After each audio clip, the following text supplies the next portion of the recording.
Everyone, in this video I want to show you how to reset HP Color LaserJet Pro MFP M277dw to factory settings. Power on, and when you see HP logo, push to right down corner part of screen and pushing it until you can see permanent storage init. Wait.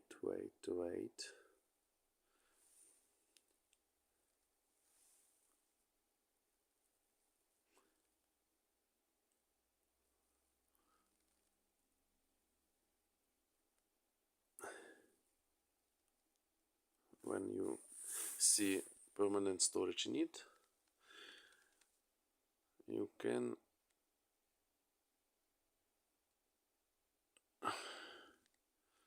see that printer is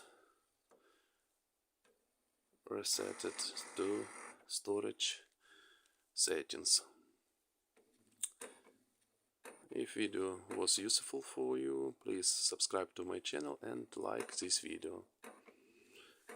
So, printer is resetted.